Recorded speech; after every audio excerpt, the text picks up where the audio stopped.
Welcome to week 2 of Prevailing in Conflict, where we're looking at Jesus' radical ideas around how to navigate conflict in our relationships with others, and in particular this week with our enemies.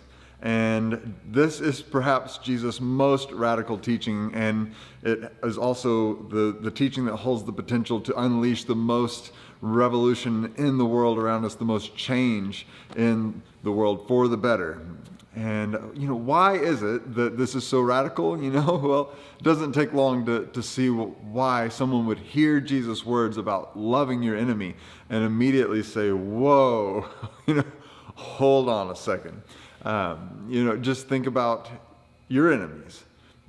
Maybe the people that are on the opposite end of the political spectrum from you, maybe at the far opposite end of the political spectrum for you, or even think about, terrorists, evil regimes, people that think of the most unlovable people, the people who have it out for you, the people who, really have your worst interest at heart rather than your best interest, and then think about the call to love them.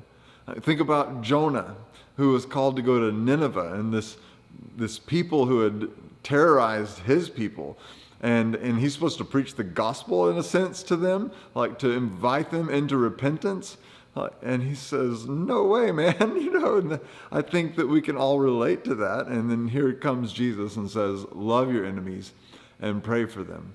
But one thing that I love about Jesus and that I love about our God is that they never ask us to do what they're not willing to do. Jesus never teaches something that he didn't also model in his life. And in this case, he teaches us to love our enemies and pray for them. And then he gave us the ultimate example of that on the cross, because he loved the world so much, because he loved the very ones crucifying him so much, and prays for them from the cross, right? Father, forgive them, for they know not what they do. I think it's easy for us to hear that perhaps and to say, well, that's Jesus, right?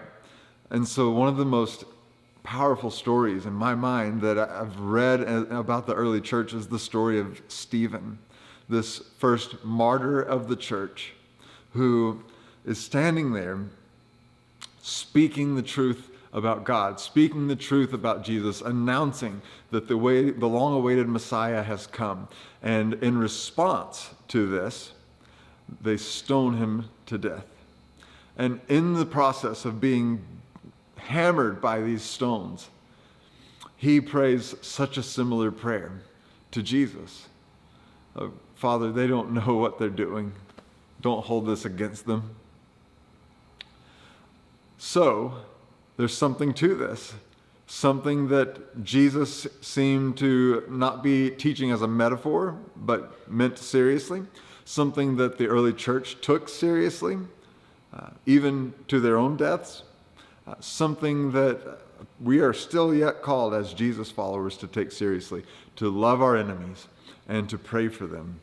I heard about this guy named Daryl Davis. And maybe you've heard of him before. He's a black guy and a musician and very talented. Has played with lots of big names. He plays piano. But what he's become famous for is his relationship with the KKK. So it's this black guy who goes out and befriends KKK members, and they end up giving him their robes. Like, this has happened dozens of times, where he goes and builds a relationship with even leaders in the Ku Klux Klan, and then they just start up a relationship. And after they become friends with Daryl, then they realize that they were ignorant about their beliefs, and at the end of the day, they bring him their white robe and they hand it to him and say, those days are done. And he's done this time and time again.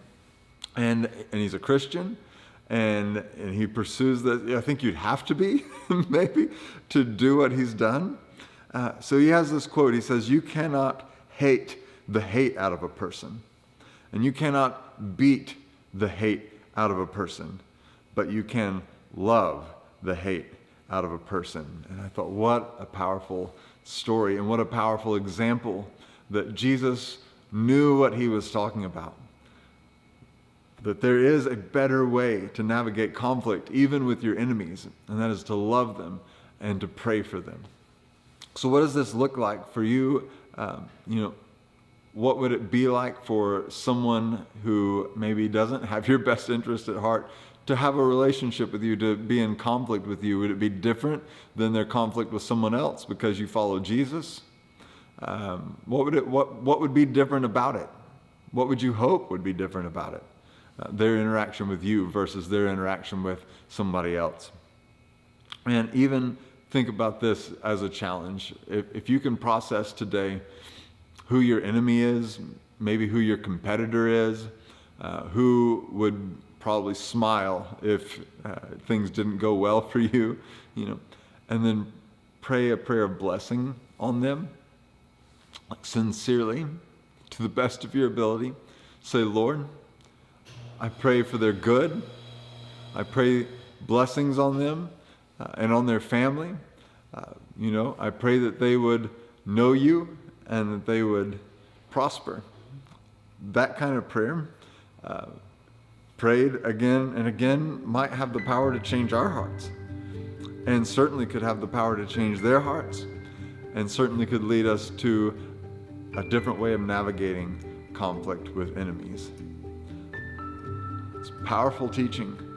It has the power to change the world.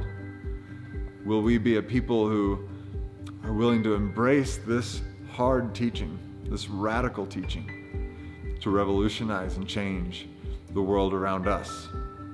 May it be so.